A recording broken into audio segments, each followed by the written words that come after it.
တကယ်တော့ဒီအသက်၈နှစ်အရွယ်မင်းကလေးဟာလေရင်မောင်းခန်းထဲမှာထိုင်နေတာပါသူမဟာပြင်းထန်စွာချူရွေးနေတဲ့လေရင်ကစင်းကိုတယောက်တည်းထိန်းကြောင်းမောင်းနေတာဖြစ်ပါတယ်ဒါကိုလေရင်မှုကြီးမြင်တဲ့အခါမှာမင်းကလေးကိုတားဆီးဖို့နေနေတာမတတ်ဆိုင်တဲ့သူတွေအားလုံးကိုအပြင်ထွက်ခိုင်းဖို့လေရင်အမှုထမ်းကိုအမိန့်တီးခဲ့ပါတယ်လေရင်ဘော်ကဒီမင်းကလေးရဲ့လှုပ်ဆောင်ချက်တိုင်းဟာမှန်ကန်နေတဲ့ဆိုတာကိုလေရင်မှုကြီးကသိနေလို့ပါအားလုံးမသိကြတာကတော့ဒီမင်းကလေးဟာတစ်ချိန်ကထူးချွန်တဲ့လေရင်မှုတယောက်ဖြစ်ခဲ့မှုပါတယ်ဒါပေမဲ့စုပွဲတစ်ခုမှာမျက်နှာချက်ကပြုတ်ကျလာတဲ့မီးဆိုင်ကြီးနဲ့ရိုက်မိပြီးကန်ဆိုးစွာတေဆုံးခဲ့ရတာပါဖျားသခင်ကသူမကိုဒီလေရင်ဘော်ကလူပေါင်း200ရဲ့အသက်ကိုကဲတင်ခိုင်းချင်ပုံရပါတယ်ဒါကြောင့်မို့လို့သူမကိုဒီမိန်းကလေးရဲ့ခန္ဓာကိုယ်နဲ့ပူးကဝင်ရောက်စေခဲ့တာပါအဲ့ဒီအချိန်မှာပဲလေရင်ဟာပုံမှန်မဟုတ်တဲ့လွတ်ခါမှုတွေစတင်ဖြစ်ပေါ်လာပါတယ်လေရင်အမှုထမ်းတွေကတော့ဒါဟာမြင့်မားတဲ့လေစီးကြောင်းဖြစ်တာပါလို့ခရီးသည်တွေကိုနှစ်တင်ပေးခဲ့ပေခဏအကြာမှာပဲလေရင်တောင်မှန်တစ်ဖက်မှာပောက်ကွဲမှုဖြစ်ပွားခဲ့ပါတယ်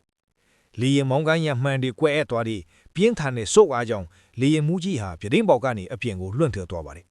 လေရင်မောင်းနေမှုအတွေ့အကြုံရင့်ကျက်တဲ့ဒီမိန်းကလေးဟာဒါဟာလေစီးကြောင်းထက်တာမဟုတ်ပဲလေရင်ရဲ့ဘဲဘက်အင်ဂျင်ပျက်စီးသွားတာလို့ရေးမိလိုက်ပါတယ်အောက်ဆီဂျင်မတ်တွေအလိုလျောက်ကျလာတဲ့အခါမှာတော့တခုခုအကြီးအကျယ်ဖြစ်နေပြီဆိုတာသိလိုက်တဲ့အတွက်သူမဟာလေရင်မောင်းကန်းတကားစီကိုချက်ချင်းသွားပြီးမှတ်မိနေတဲ့ကုတ်နံပါတ်ကိုရိုက်ထည့်လိုက်ပါတယ်ကလေးမလေးတယောက်ကလေရင်ရဲ့အမြင့်ဆုံးလုံခြုံကြီးကုတ်ကိုတီးနေတာကြောင့်လေရင်အမှုထိုင်းတဲ့အံ့အားသွားခဲ့ရပါတယ်တကားပွင့်သွားတဲ့အခါအထဲကအခြေအနေကအားလုံးကိုတုန်လှုပ်သွားစေပါတယ်လေရင်မူကြီးကိုကူညီဖို့အတွက်အားလုံးကဝိုင်းဆွဲထိုက်ကြချိန်မှာမင်းကလေးကတော့လေရင်ကိုထိန်းချုပ်ဖို့အတွက်တုံဆိုင်မနေပဲလေရင်မောင်းသူကုံမှာဝင်ထိုင်လိုက်ပါတော့တယ်